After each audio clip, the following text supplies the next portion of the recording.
નમસ્કાર દર્શક મિત્રો, હું છું વાહિદ મસદી અને આપ નિહાળી રહ્યા છો હમ ટીવી ભરૂચ ન્યૂઝ. હવે નિહાળીશું આજના મુખ્ય સમાચારો. અંકલેશ્વરના બાકરોલ બ્રિજ નજીક પાછળથી આવેલા અજાણ્યા વાહન ચાલકે પૂર ઝડપે જતી વાનને ધડાકાભેર અથાડતા વાન ઝાડ સાથે અથડાતા 2 લોકોના ઘટના સ્થળે મોત નીપજ્યા હતા, જ્યારે 4 લોકોને ઈજા પહોંચી હતી.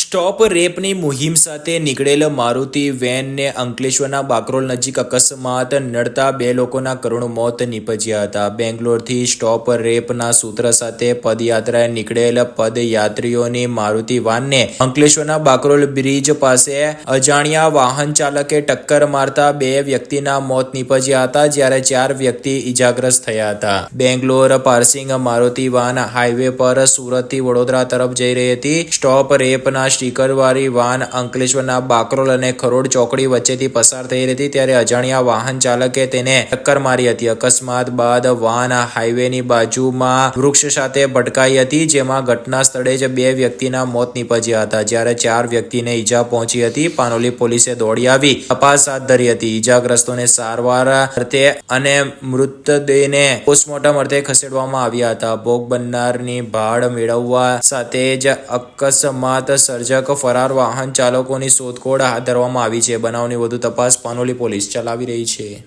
અંકલેશ્વરની ડેટોક્સ કંપનીની દુર્ઘટનામાં કામદારોને ન્યાય મળે તેવી રજૂઆત કરવા ગયેલા ડેડિયાપાડાના ધારાસભ્ય એવા આમ આદમી પાર્ટીના આગેવાન ચેતર વસાવા સામે પોલીસે ફરજમાં રૂકાવટ અને અન્યનો જીવ જોખમમાં મૂકવા સંદર્ભની ફરિયાદ દાખલ કરવામાં આવી છે.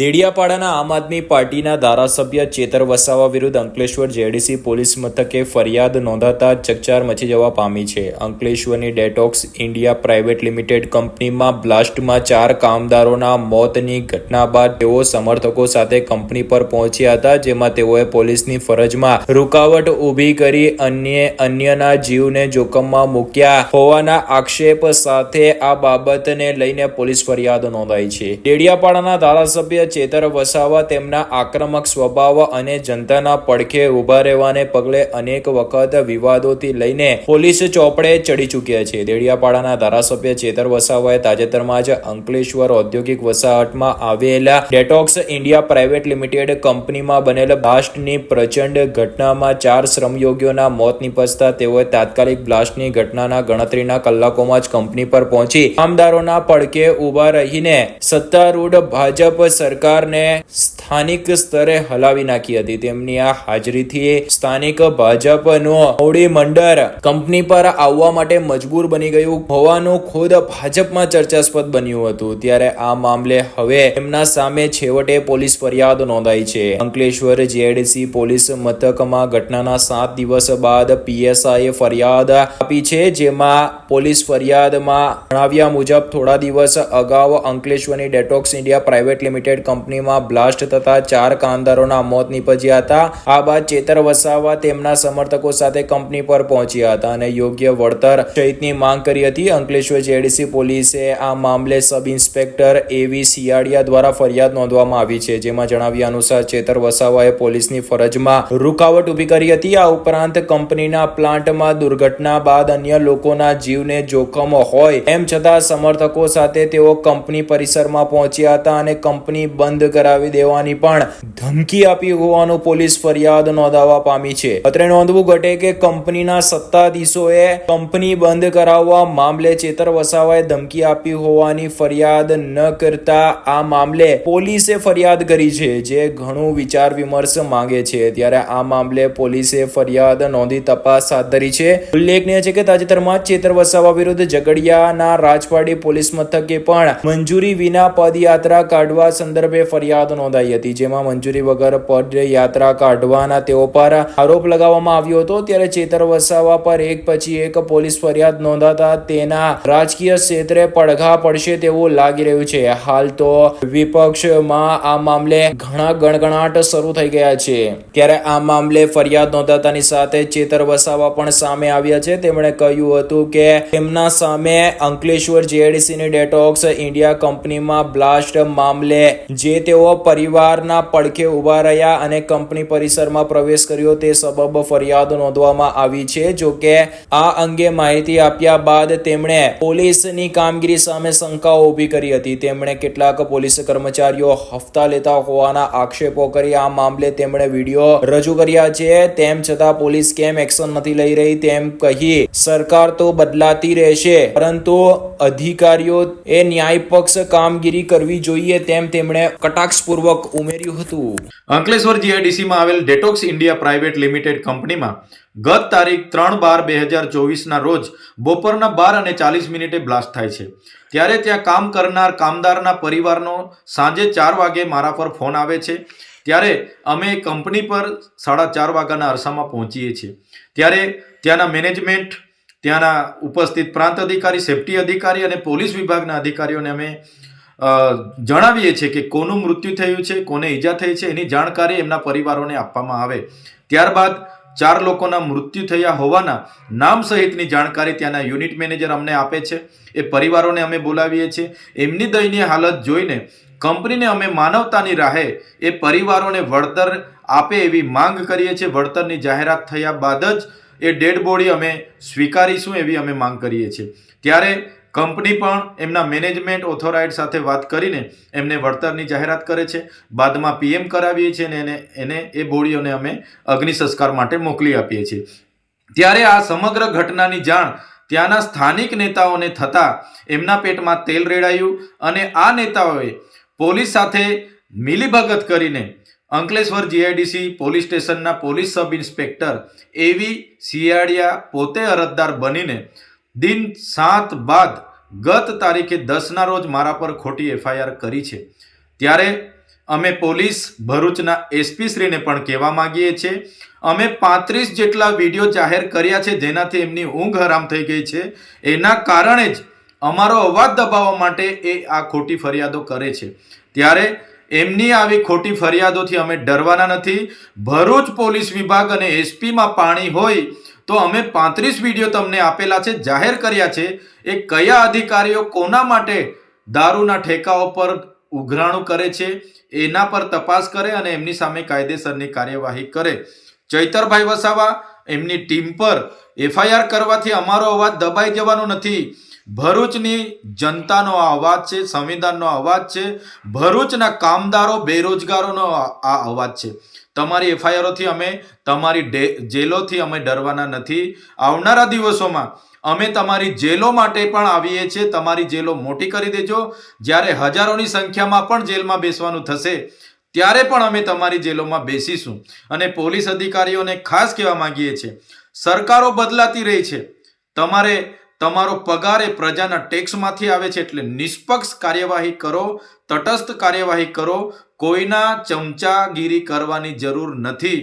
જ્યારે પણ આવી ઘટનાઓ બહાર આવે છે તો સામાન્ય લોકોનું તો શું, ધારાસભ્ય પર ખોટી ફરિયાદો થાય છે તો પોલીસ વિભાગ પરથી સામાન્ય જનતાનો વિશ્વાસ ઉઠી જાય છે. ધન્યવાદ. ભરૂચ સબજેલ નજીક બોરડાની માલિકીની જગ્યા કે જ્યાં શાળા અને રમતગમતના મેદાન માટે અનામત રાખવામાં આવેલી તે જગ્યા ઉપર સબજેલ દ્વારા દિવાલ બનાવવાની કામગીરી શરૂ કરતા જ સ્થાનિક લોકોએ કામગીરી નહીં અટકે તો આમનાદ ઉપવાસ પર ઉતરવાની ચીમકી ઉચ્ચારી છે. ભરૂચ જેલ પ્રશાસન દ્વારા સબ જેલની બાજુમાં આવેલ મેદાન પર પોલીસ બંદોબસ્ત સાથે દિવાલના બાંધકામની કામગીરી શરૂ કરવામાં આવી છે, જેનો સ્થાનિકોએ વિરોધ વ્યક્ત કર્યો હતો અને જિલ્લા કલેક્ટરને આવેદનપત્ર પાઠવી રજૂઆત કરી આંદોલનની ચીમકી ઉચ્ચારી હતી. ભરૂચ સબ જેલની બાજુમાં બોડાનું શાળા અને રમતગમતનું મેદાન આવેલ છે. આ મેદાન બોડા અંતર્ગત નગર યોજના 3ના અંતિમ ખંડ 94-95 થી આવ્યું છે.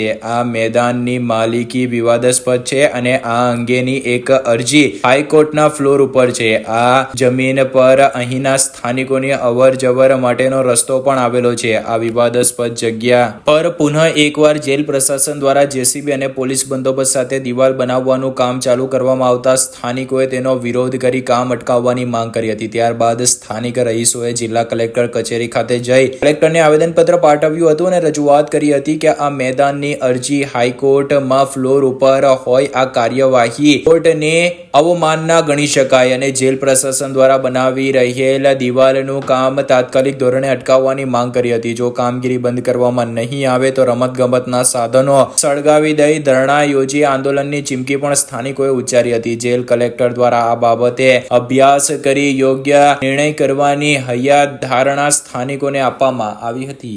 मैं नूरानी सोसाइटी में रहती हूँ, शबीना मलिक.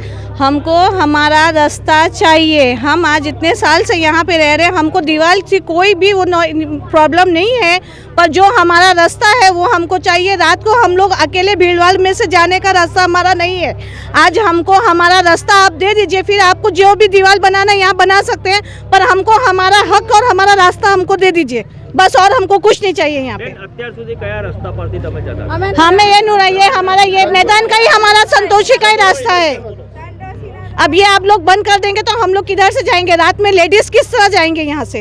मैं खिलजी आसिफ गुलाम अली નુરાની સોસાયટીમાંથી.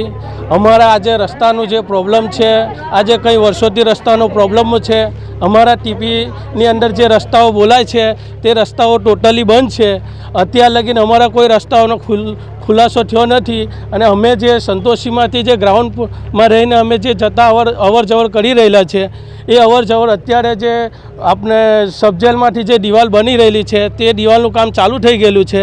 અત્યારે અમને દિવાલ બને એનો કોઈ ઓપ્શન નથી. અત્યારે અમને રસ્તો જોવે, રસ્તો બને, અમને કોઈ પ્રોબ્લેમ છે નથી. અમને રસ્તા જોવે. અત્યારે અમારા 3 થી 4 હજાર વસ્તી રહે છે એરિયાની અંદર. એ એરિયાની અંદર ટોટલી વસ્તીને આ રસ્તા માટે પ્રોબ્લેમ આવે છે. અમારા જે રસ્તા છે તે ખોલી આપે, અમને કોઈ વાંધો નથી.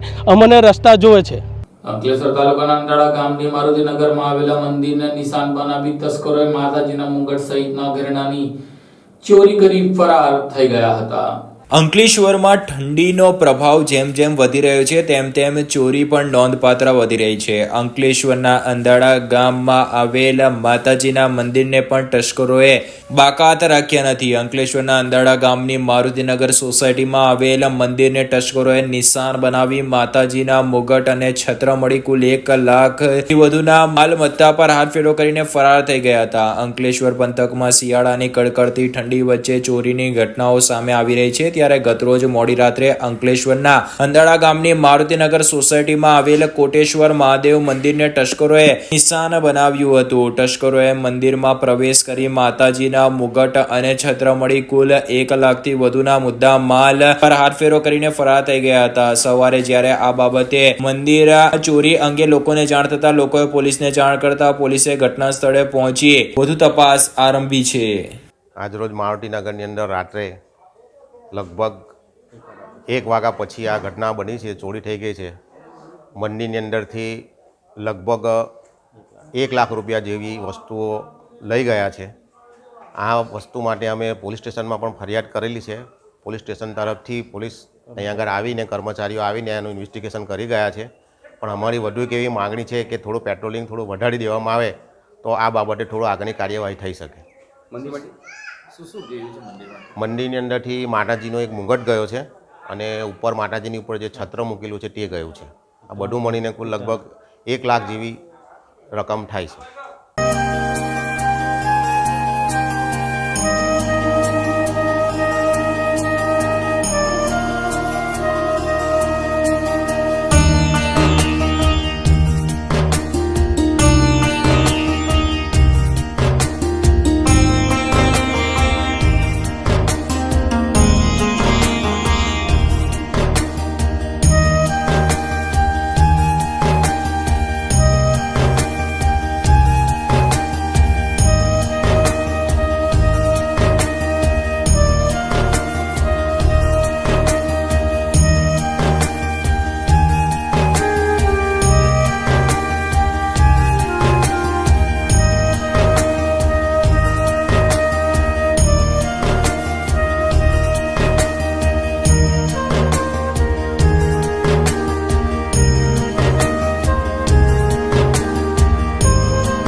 Do you want to crack IELTS or PT exam in the first attempt? Do you face problems in vocabulary learning? Are you not able to find the right location of answers in reading module? And you also face problems in writing and speaking module? Then join English Lab's Powered Center, which is working for 26 years in the field of IELTS and spoken English. On joining English Lab Center, you will get a unique course kit, AI-based mobile app, and through our techniques, more than 1,000 students have cleared their IELTS exams in the first attempt. So what are you guys waiting for? Click on the given link and book your demo now.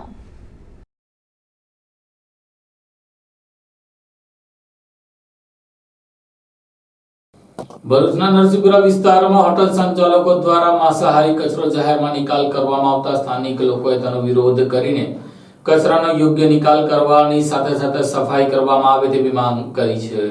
ભરૂચના નરસિંહપુરા વિસ્તારની આસપાસના હોટલના સંચાલકો દ્વારા માંસાહારી કચરો ઠાલવી ગંદકી ફેલાવવામાં આવતી હોવાના આક્ષેપ સાથે સ્થાનિકોએ વિરોધ નોંધાવ્યો હતો. ભરૂચ શહેરના નરસિંહપુરા વિસ્તારની આસપાસ હોટલના સંચાલકો દ્વારા માંસાહારી કચરો ઠાલવી લોકોની લાગણી દુભાવવા સાથે ગંદકી ફેલાવવામાં આવતા રહીશોએ પાલિકાના અધિકારીઓ વિરુદ્ધ બેનરો લગાવી વિરોધ નોંધાવ્યો હતો. ભરૂચ શહેરભરમાં ઠેક ઠેકાણે ગંદકીના ઢગલાઓ જોવા મળે છે. દર વખતે સ્વચ્છતાના નામે મોટા બેનરો લગાડી દેવામાં આવે છે, પરંતુ શહેરમાં સ્વચ્છતા જળવાતી નથી. તેવામાં ભરૂચ શહેરના નરસિંહપુરાના રહીશોએ આખા વિસ્તારમાં ભરૂચ નગરપાલિકાના ચીફ ઓફિસર અને સેનેટરી ઇન્સ્પેક્ટર ખાટકીઓ સાથે મિત્રતા રાખતા હોવાના આક્ષેપો સાથે બેનરો ટાંગી દીધા હતા. સ્થાનિકોના આક્ષેપ છે કે અહીંયા આસપાસ માંસાહારી રેસ્ટોરન્ટો દ્વારા કિચન વેસ્ટનો નિકાલ કરી ધાર્મિક લાગણી દુભાવવામાં આવી રહી છે. ત્યારે આ મામલે તાત્કાલિક નગરપાલિકા દ્વારા સફાઈ અભિયાન હાથ ધરવામાં આવે તેવી માંગ કરવામાં આવી હતી. સાથે જ હોટલ સંચાલકો જાહેરમાં કચરો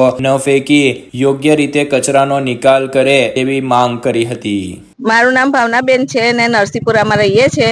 અહીંયા પેલી હોટલો વાળા જે મરઘી મટનનું બધું ચાલે છે ને હોટલો તે બધી ગંદકી અહીંયા નાખી જાય છે, તો છોકરાઓને રમવાનું પણ મુશ્કેલી પડી જાય છે. ને બીજું કે કાગડા અને બિલાડા કૂતરા બધું જ ખેંચી લાવે છે. એ ગંદકી અમારે સહન કરવી પડે છે. એટલે આ જલ્દી તક આ બધું બંધ થવું જોઈએ. મારું નામ સરોજબેન છે. મેં નરસિંહપુરામાં રહું છું. અમારે આ બધો ગંદકી બહુ ફેલાય છે. હોટલો વાળા બહુ ગંદકી કરે છે. બહાર છોકરા રમવાની બહુ મુશ્કેલ પડી જાય છે. કૂતરા બિલાડા બધો રૂમ લાવે છે. ફળિયામાં કાગડા બધું લાવે છે, ગંદકી કરે બધું. શું માંગ છે બેન તમારી? આ વિસ્તારોની જે ગંદકી છે એને લઈને શું માંગ છે તમારી? આ બસ સાફ સફાઈ બધું બંધ થઈ જવું જોઈએ. આ બધું ગંદકી બધું બંધ કરવું જોઈએ. ભરૂચમાં સિનિયર સિટીઝનને સરકારી અધિકારીઓની ઓળખ આપીને રૂપિયા પડાવી લઈને ડિજિટલ અરેસ્ટ કરનારને મુંબઈથી પોલીસે ઝડપી લીધો હતો. ભરૂચ જિલ્લામાં તબીબ સાથે હાલમાં બનેલ ડિજિટલ હાઉસ એરેસ્ટ જેવા ગંભીર ગુનાની ગેંગના વધુ એક આરોપીને ગણતરીના દિવસોમાં ધરપકડ કરીને ભરૂચ સાયબર સેલ પોલીસે વધુ એક આરોપીને દબોચી લીધો છે. પ્રાપ્ત મળતી વિગતો મુજબ Bharuch cyber crime police station ખાતે 20 નવેમ્બર 2024ના રોજ એક ગુનો દાખલ કરવામાં આવ્યો હતો. આ ગુનાના કામે ફરિયાદી બશીર અહેમદ ઇબ્રાહીમભાઈ મનમન નાઓને પ્રાઇવેટ ડોક્ટર તરીકે વ્યવસાય કરે છે અને સિનિયર સિટીઝન છે. જેમાં આ ગુનાની વિગત એવી છે કે આ કામના તબીબ ફરિયાદીને અજાણ્યા મોબાઈલ નંબર પરથી ફોન આવ્યો હતો અને આ કામના અજાણ્યા આરોપીઓ દ્વારા પોલીસ અધિકારી તથા સેન્ટ્રલ બ્યુરો ઓફ ઇન્વેસ્ટિગેશન તેમજ ટેલિકોમ રેગ્યુલેટરી ઓથોરિટી ઓફ ઇન્ડિયાના અધિકારી તરીકે ખોટી ઓળખ આપી વોટ્સએપ સોશિયલ મીડિયાના પ્લેટફોર્મના માધ્યમથી મેસેજ તથા વિડીયો કોલ કરી એકબીજા સાથે મળી આરોપીઓએ પોતાના સામાન્ય ઈરાદો પાર પાડવા માટે ફરિયાદીની ધરપકડ કરવાની ધમકી આપી રિઝર્વ બેંક ઓફ ઇન્ડિયા તથા સેન્ટ્રલ બ્યુરો ઓફ ઇન્વેસ્ટિગેશનના લેટર પેડ ઉપર બનાવટી સહી સિક્કાવાળા ખોટા દસ્તાવેજો વોટ્સએપના માધ્યમથી મોકલી ફરિયાદીને ડરાવી ધમકાવી ફરિયાદી પાસે તેઓએ જણાવેલ બેંક એકાઉન્ટમાં ₹14 લાખ જમા કરાવડાવી તેની સાથે છેતરપિંડી કરીને ગુનો આચર્યો હતો. જે સબબ ફરિયાદ દાખલ થઈ હતી, જેમાં પોલીસે ગુનો દર્જ કરી તપાસ શરૂ કરતા ઉપરોક્ત ગુનાની મોડેસ ઓપરેન્ડી જોતા આ ગુનો ઓનલાઈન ડિજિટલ હાઉસ એરેસ્ટ મોડર્સ ઓપરેન્ડીથી બનેલો હોય અને ફરિયાદી સિનિયર સિટીઝન હોવાથી આ ગુનાની ગંભીરતાને ધ્યાને લઈ પોલીસ અધિક્ષકની સૂચનાના આધારે પોલીસે તપાસ હાથ ધરી આ ગુનામાં અગાઉ પાટણના રહેવાસી પાર્થ મુકેશભાઈ પંચાલની ધરપકડ કરી રિમાન્ડ લેવામાં આવ્યા હતા. ત્યારબાદ આ કામે ફરીથી મુંબઈ મહારાષ્ટ્ર ખાતે ટીમ મોકલી તપાસ હાથ ધરી આ ગુનામાં સંડોવાયેલ અન્ય એક આરોપી હુસેન ઉર્ફે સમીર મોહમ્મદ ઇબ્રાહીમ રહે વસઈ મહારાષ્ટ્રની ધરપકડ કરી ધરપકડ કરાયેલા આરોપીને કોર્ટમાં રજૂ કરી 1 દિવસના રિમાન્ડ મેળવી તપાસ શરૂ કરી હતી. આ ગુનાના કામે મોબાઈલ નંબર, બેંક એકાઉન્ટ તથા દસ્તાવેજ અંગેની તપાસ કરી માહિતી મેળવવામાં આવી હતી, જેમાં આરોપીઓએ ફરિયાદી પાસેથી મેળવેલ નાણાં બેંક એકાઉન્ટમાં જમા થયેલ તે નાણાકીય ટ્રાન્ઝેક્શનથી માહિતી મેળવી ટેકનિકલ એનાલિસિસ કરી હ્યુમન ઇન્ટેલિજન્સના આધારે ડિજિટલ હાઉસ એરેસ્ટ જેવી મોડેસ ઓપરેન્ડીથી છેતરપિંડી કરી ગુનો આચરતા ગેંગના સભ્યની ધરપકડ કરી હતી. ભરૂચ શહેરમાં મરણ પથારીએ પડેલી શહેર કોંગ્રેસના પ્રમુખને આખરે રસ્તાઓ અંગે મોડે બ્રહ્મ જ્ઞાન થયું હતું અને આજે પાલિકામાં તેની રજૂઆત કરવા ગયા હતા. ભરૂચ શહેરમાં અનેક સમસ્યાઓ છે. પાલિકાના સત્તાધીશો કિન્નાખોરી ભર્યા વલણ અપનાવે છે તે 30 વર્ષથી વિપક્ષના નગરસેવકો ફરિયાદ કરે છે. આજે પણ વિપક્ષના વિસ્તારોના કામો થતા નથી અને તેના માટે વિપક્ષ દ્વારા સભાઓ ગજગજવામાં આવે છે. વિપક્ષના નગરસેવકો દ્વારા વારંવાર જાહેરમાં કેટલાય નિવેદનો કરવામાં આવે છે. ત્યારે ભરૂચ શહેરમાં કેટલાય રસ્તાઓ ખરાબ છે, ગંદકીની સમસ્યાઓ છે, ગટરો ઉભરાય છે તેવી અનેક સમસ્યાઓ છે અને ભરૂચ શહેરના રસ્તાઓ ચોમાસા દરમિયાન ખોદાઈ ગયા છે તે આખું જગત જાણે છે. તેના માટે મીડિયામાં વારંવાર સમાચારો પ્રસારિત પણ થયા છે અને પ્રસિદ્ધ પણ થયા છે. પરંતુ થોડા દિવસ પહેલા જ મીડિયાના કારણે એટલે કે 2 દિવસ પહેલા મીડિયાના કારણે મોહમ્મદપુરાથી લઈને આલીડાલ સુધીના રસ્તા પર ભ્રષ્ટાચાર આચરવામાં આવ્યો હોવાનો ખુલાસો થયો હતો. ત્યારબાદ હવે ભરૂચ શહેરમાં એકદમ મરણ પથારીએ પડેલી અને માંડ શ્વાસ લેતી અને ગમે ત્યારે મરી જાય એવી પરિસ્થિતિમાં ઉભેલી ભરૂચ શહેર કોંગ્રેસ સમિતિના પ્રમુખ હરેશભાઈને મોડે પણ બ્રહ્મ જ્ઞાન થયું અને ભરૂચ શહેરના રસ્તા ખરાબ છે, ભરૂચ શહેરના કામોમાં ભ્રષ્ટાચાર આક્ષેપ સાથે તેઓ આજે તેમના નગરસેવકો સાથે પાલિકામાં રજૂઆત કરવા પહોંચ્યા હતા. ત્યારે ભરૂચ શહેરમાં માંડ શ્વાસ લઈ રહેલી આ શહેર કોંગ્રેસ સમિતિ, તેના પ્રમુખ અને કોણ તેના હોદ્દેદારો છે તે તો ખુદ શહેર પ્રમુખ જ જાણે અથવા જિલ્લા પ્રમુખ જાણે. ત્યારે મોડે પણ રસ્તા માટે તેમને બ્રહ્મગાન થયું. ભાઈ, ભરૂચ શહેરના રસ્તા તો ખરાબ છે, ખાડાવાળા છે અને ભ્રષ્ટાચારી આ ભાજપના સત્તાધીશો ભ્રષ્ટાચાર આચરી રહ્યા છે. તો હમણાં સુધી શું શહેર કોંગ્રેસના આગેવાનો, પ્રમુખો સૂતા હતા? ત્યારે નગરસેવકો દ્વારા એટલે કે કોંગ્રેસના નગરસેવકો દ્વારા આ મામલે વારંવાર રજૂઆત કરવામાં આવતી જ હોય છે.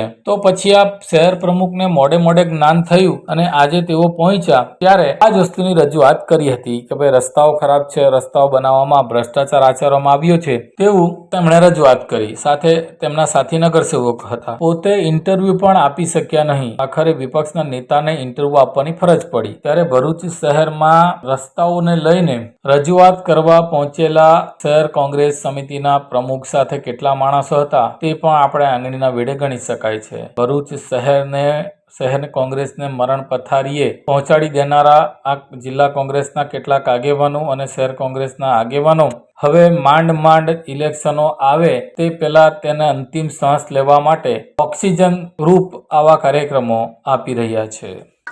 ભારતીય જનતા પાર્ટી શાસિત ભરૂચ નગરપાલિકામાં ભ્રષ્ટાચારે માજામુખી છે. કોઈ પણ વિકાસનું કામગીરી હોય એ કામના અંદર ભ્રષ્ટાચાર ના કરે તો ભરૂચ નગરપાલિકાને ચાલે ના.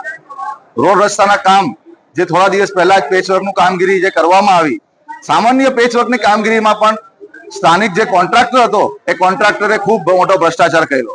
ડામરનું લેવલ નહોતું. તમે જોયું હશે કે સ્થાનિક ત્યાં જે રોડની કામગીરી થઈ મોહમ્મદપુરા બાયપાસ વિસ્તારના અંદર, એ તમામ રસ્તો રાત્રે બન્યો અને સવારે એના અંદરથી કપચી નીકળવા લાગી. એટલે ભરૂચ નગરપાલિકા ખાલી ને ખાલી ભ્રષ્ટાચાર કરવા માટે જ વિકાસના કામને મંજૂરીઓ આપે છે. આગળ પણ તમે જોયા હશે ઘણા બધા કામો છે એના અંદર ભ્રષ્ટાચાર હોય છે. જે 2 વર્ષ હજુ તો 2 વર્ષ 3 વર્ષ ના થાય એની પહેલા રોડ રસ્તા ધોવાઈ જાય. આ કામગીરી ભરૂચ નગરપાલિકાની છે. આજે ભરૂચ શહેર કોંગ્રેસ સમિતિ અને નગરપાલિકાના સભ્યો દ્વારા ચીફ ઓફિસરને આ મુદ્દે રજૂઆત કરવામાં આવી છે કે તાત્કાલિક ધોરણે જે તે કોન્ટ્રાક્ટર છે એની ઉપર એક્શન લો અને એને બ્લેકલિસ્ટ કરવામાં આવે. એની સાથે ભરૂચ નગરપાલિકાની એન્જિનિયરે પણ એની જવાબદારી છે રોડની કામગીરી સમય ઉભા રહેવાની. એ જવાબદારીમાંથી એ લોકો છટકી ગયા હતા. ત્યારે કોઈ પણ કામ 2 દિવસ કામગીરી ચાલી, એ કામગીરીમાં એન્જિનિયર અથવા તો નગરપાલિકાના કોઈ પણ કર્મચારી ત્યાં હાજર નતા. એટલે તાત્કાલિક ધોરણે એને પણ નોટિસ આપવામાં આવે અને જવાબ લેવામાં આવે અને બરતરફ કરવામાં આવે એવી આજરોજ અમે માંગ કરેલી છે. એની સાથે સાથે ભરૂચના 532 થી લઈને બાયપાસ વિસ્તાર તેમજ બંબાખાના વિસ્તાર સુધી જે રોડ સામાન્ય સભામાં મંજૂર કરવામાં આવેલો છે તેની કામગીરી તાત્કાલિક ચાલુ થાય તે માટે પણ આજરોજ રજૂઆત કરેલી છે. અંકલેશ્વર હાઈવે પર હોટલ વર્ષા પાછળ જાહેરમાં બત્તા પાનાનો જુગાર રમતા 7 જુગારીઓને પોલીસે ઝડપી લીધા હતા. અંકલેશ્વર જેડીસી પોલીસે નેશનલ હાઈવે પર હોટલની પાછળ ચાલતા જુગારધામ પર દરોડા પાડી 7 જુગારીયાઓની ધરપકડ કરી હતી. અંકલેશ્વર જેડીસી પોલીસ સ્ટાફ પેટ્રોલિંગમાં હતા તે દરમિયાન બાતમીના આધારે અંકલેશ્વર નેશનલ હાઈવે નંબર 48 ઉપર આવેલી વર્ષા હોટલના પાછળ ઝૂંપડાઓ પાસે ખુલ્લી જગ્યામાં દરોડા પાડતા 7 જુગારીયાઓ જુગાર રમતા રંગે હાથે ઝડપાયા હતા. પોલીસે તેઓ પાસેથી મોબાઈલ સહિત રૂપિયા 11,200નો મુદ્દામાલ કબજે કર્યો હતો અને તેમની ધરપકડ કરી તેઓ વિરુદ્ધ જુગાર ધારા એક્ટની સંલગ્ન કલમો હેઠળ ગુનો દાખલ કરી તપાસ હાથ ધરી છે. પોલીસે આ દરોડામાં પ્રવીણભાઈ વણજારા, રાજભાઈ કચુંબડિયા, કૃષ્ણા મલ્લા, અજયભાઈ કચુંબડિયા, રાજભાઈ કચંબડિયા તેમજ સુનિલભાઈ શંભુભાઈ ગોહિલ અને જલ્લાદભાઈ કચુંબડિયા નાઓને ઝડપી પાડ્યા હતા. ઝઘડિયા તાલુકાના રાજપાટી સહિતના આજુબાજુના ગામમાં વીજ કંપની દ્વારા વીજ ચેકિંગ કરતા 9 લાખ ઉપરાંતની વીજ ચોરી ઝડપાઈ હતી. રાજપાડીના ગામોમાં આજે વહેલી સવારે વીજ કંપનીની વિવિધ સ્થળોએથી આવેલ ટીમોએ આકસ્મિક વીજ ચેકિંગ હાથ ધર્યું હતું. આ વીજ ચેકિંગ દરમિયાન 21 જેટલા જોડાણમાંથી 9 લાખ ઉપરાંતની રકમની વીજ ચોરી ઝડપાઈ હતી. આ અંગે વીજ કંપનીના સત્તાવાળાઓના જણાવ્યા મુજબ આજે બુધવારે વહેલી સવારથી જ રાજપાડી પંથકના વણાકપોર, ભાલોદ, ઓરપટાર સહિતના રાજપાડી ટાઉન વિસ્તારમાં વીજ કંપનીની 22 ટીમોએ 25 જેટલા વાહનો અને 100 થી વધુ કર્મચારીઓ સહિત પોલીસ બંદોબસ્ત સાથે રાખીને આકસ્મિક વીજ ચેકિંગ હાથ ધરીને 840 જેટલા વીજ જોડાણો તપાસવામાં આવતા તે પૈકી 21 જેટલા વીજ જોડાણોમાં ગેરરીતિઓ જણાઈ હતી. વીજ કંપની દ્વારા નવી તરકીબો વાપરી વીજ ચોરી કરતા ઝડપાયેલા વીજ ચોરોને 9 લાખ ઉપરાંતના દંડ ફટકારવામાં આવ્યો હતો. વીજ ચોરી કરતા ઝડપાયેલા વીજ જોડાણોના ડંગરો, વાયર તેમજ અન્ય મુદ્દામાલ કબજે કરી કાયદેસરની કાર્યવાહી હાથ ધરવામાં આવતા વીજ ચોરી કરનાર ઇસમોમાં ફફડાટ વ્યાપી ગયો હતો. ઉલ્લેખનીય છે કે વીજ ચોરી એ વીજ કંપની માટે માથાના દુખાવા સમાન તકલીફ હોય. વીજ કંપની દ્વારા અવારનવાર વીજ ચેકિંગ હાથ ધરવામાં આવતું હોય છે. અગાઉ પણ ઝઘડિયા પંથકના કેટલાક ગામોમાંથી લાખો રૂપિયાની વીજ ચોરી ઝડપાઈ હતી. જ્યારે આગામી દિવસમાં પણ હજુ મોટા પાયે વીજ ચેકિંગ હાથ ધરાશે એમ વીજ કંપનીના સૂત્રો દ્વારા જાણવા મળ્યું છે. નર્મદા જિલ્લાના એકતાનગર ખાતે આજે જિલ્લામાં 26મો બાળ વિજ્ઞાન મેળો યોજાયો હતો. ગુજરાત શૈક્ષણિક સંશોધન અને તાલીમ પરિષદ ગાંધીનગર પ્રેરિત જિલ્લા શિક્ષણ અને તાલીમ ભવન નર્મદા અને નર્મદા જિલ્લા અને પ્રાથમિક શિક્ષણ કચેરી દ્વારા બીઆરસી ભવન ગરુડેશ્વર આયોજિત જિલ્લા કક્ષાનું 26મું બાળ વૈજ્ઞાનિક પ્રદર્શન વીર સુખદેવ પ્રાથમિક શાળા 2 એકતાનગર ખાતે યોજાયું હતું. જેમાં ડેડિયાપાડાના ધારાસભ્ય ચેતર વસાવા, જિલ્લા શિક્ષણ અધિકારી કિરણ પટેલ, પ્રાથમિક જિલ્લા શિક્ષણ અધિકારી નિશાંત દવે, ડાયટના પ્રાચાર્ય એમજી શેખ સહિત અન્ય મહાનુભાવ નિર્ણયકો ઉપસ્થિત દીપ પ્રાગટ્યકારે બાળ પ્રદર્શન યોજ્યું હતું. આ પ્રસંગે ધારાસભ્ય ચેતર વસાવાએ જણાવ્યું કે આજના યુગ વિજ્ઞાન અને ટેકનોલોજીનો યુગ છે. વિજ્ઞાનની કૃતિઓ સાથે ધાન્ય પાકોના વિભાગને પણ આપણે જે પાકોને ભૂલી ગયા છે તેને કઈ રીતે ફરીથી જીવનમાં લાવવા તેની વાત કરી હતી. આ ઉપરાંત જિલ્લા શિક્ષણ અધિકારી ડોક્ટર કિરણ પટેલ, ડાયટના આચાર્ય એમજે શેખ પ્રાસંગિક પ્રવચનો કર્યા હતા. 26મા જિલ્લા કક્ષાના બાળ વૈજ્ઞાનિક પ્રદર્શન 2024-25 અંતર્ગત કુલ 51 કૃતિઓ રજૂ કરવામાં આવી. આજના દિવસે અહીં 51 જેટલી અલગ અલગ શાળાઓ, પ્રાથમિક, માધ્યમિક અને ઉચ્ચતર માધ્યમિક શાળાના વિદ્યાર્થીઓએ પોતાની કૃતિઓ રજૂ કરી છે. એમાં અલગ અલગ 5 વિભાગ જે એનસીઈઆરટી તરફથી નક્કી કરવામાં આવ્યા છે. પ્રથમ વિભાગ છે ખોરાક, સ્વાસ્થ્ય અને સ્વચ્છતા. બીજો વિભાગ છે પરિવહન અને સંચાર. ત્રીજો વિભાગ છે પ્રાકૃતિક ખેતી. ચોથો વિભાગ છે ગાણિતિક નમૂનાઓ અને ગાણિતિક ચિંતન. અને 5મો વિભાગ છે waste management and resource management. આ સાથે ટીવી ભરૂચના સમાચાર પૂર્ણ થાય છે. આવતીકાલે ફરી મળીશું. ત્યાં સુધી રજા આપશો. નમસ્કાર.